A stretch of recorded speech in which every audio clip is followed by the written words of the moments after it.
एक लंबे समय पहले जो नामक एक किसान रहता था। एक दिन जो खेत में काम करते पशुओं को वो पानी लाने गया जब उसने घास के ढेर में कुछ देखा। जब वो पास गया तो उसने देखा कि वो नन्हा सा घोड़ा था जो अकेले और शायद खोया हुआ था। जो ने देखा कि इस घोड़े में कुछ तो अलग था, मगर वो क्या था उसको पता नहीं चल रहा था। जो उसे घोड़ाशाल लेके गया और उसे एक छोटी सी बिस्तर में लगाया। जो ने उसे प्यारी नजर से देखा और फैसला किया कि उसे वो ईव के नाम से पुकारेगा। जैसे महीने बीते, जो ने युवा घोड़े को बढ़ते हुए देखा। उसने ईव में अंतर देखना शुरू किया। वो बाकी घोड़ों की तरह नहीं थी, और जब वो पूरी तरह से बड़ी हुई तो जो ने उसकी सुंदरता देख चौंक गया। ईव की त्वचा बादल जैसे सफेद और उसके बाल इंद्रधनुष जैसे रंगीले थे। उसके बारे में एक सबसे सुंदर चीज उसके माथे पर एक लंबी नुकीली चीज थी। ईव जैसे बढ़ती गई, जो और बाकी पशुओं की ओर उसका प्यार भी बढ़ता गया।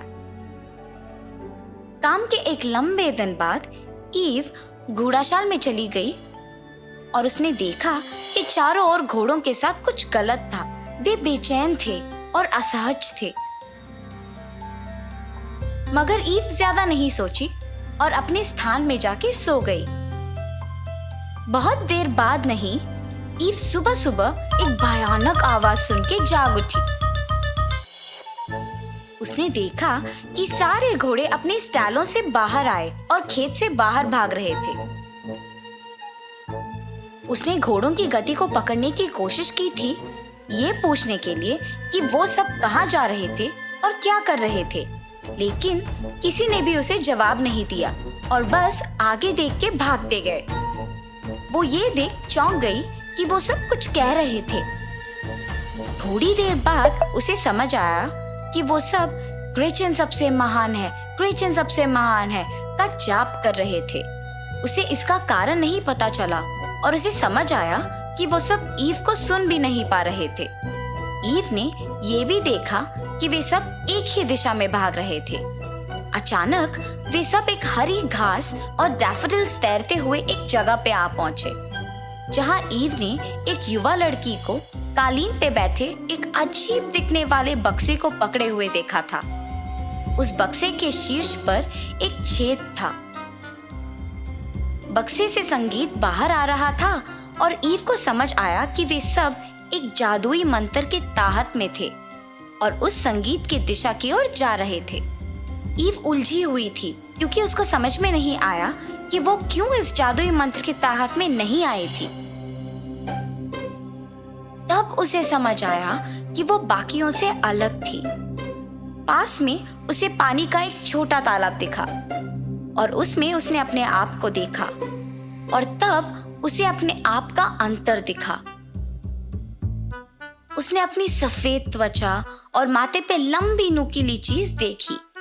उसने फैसला किया कि वो अपने दोस्तों को बचाएगी, भले ही वो उससे अलग ही क्यों ना हो। उसने उस लड़की के जाने का इंतजार किया और किसी को बक्से के पास जाने नहीं दिया। मगर वो लड़की जा नहीं रही थी क्योंकि वो सारे घोड़ों को लेके जाना चाहती थी, ईव को भी।